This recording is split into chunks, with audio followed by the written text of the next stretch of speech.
Good day, viewers at home. We have a quadratic equation to solve. So I will use my own method, and my partner too, Mr. Moses, will also solve it with a different method. So when you have 3x squared minus 48 equals to 0, it is a quadratic equation, but it has two terms instead of the usual three terms at the left hand side.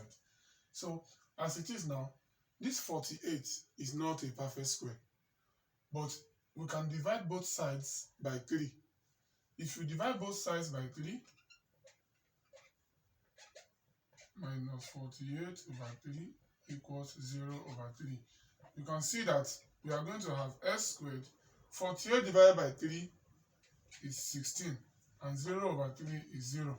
So with this now, we've gotten a difference of two squares. That is, 16 is a perfect square. We can express 16 as 4 squared. So as it is now, according to the law of difference of two squares, if you have a squared minus b squared, it can be expressed as a minus b, a plus b. So our a here is x, and our b here is 4. So that means x minus 4, x plus 4 equals to 0. So you know, while solving quadratic equation, when you get to this step, you say x minus 4 equals to 0, or x plus 4 equals 0. So that means if you take minus 4 to the right hand side, it becomes positive.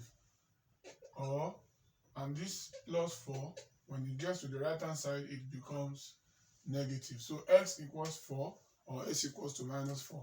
Or you can just simply write it as plus or minus 4. So these are the roots of this quadratic equation. My second will use a different method to also solve the same question. Don't forget to subscribe to our YouTube channels, Ever Mathematics Class and Moses Mathematics. Thank you.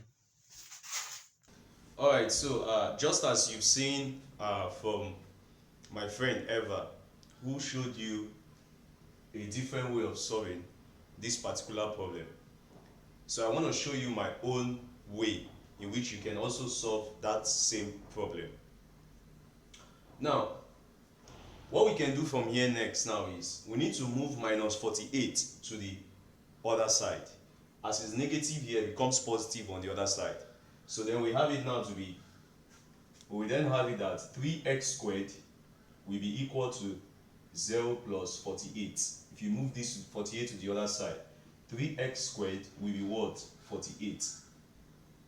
The next thing we can do next is that we are going to divide both sides by 3. If 3 goes in 48, we have 16. X squared will be equal to 16. Now the last thing we can do from here is to take the square root of both sides.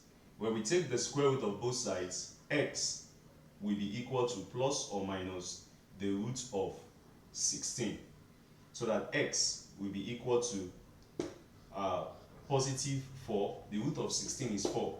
Or x will be equal to negative 4. So these are the solutions of x that will satisfy this given equation. So do not forget to subscribe to our channels. I would really appreciate that, and I will see you on the next video. Thanks so much for viewing.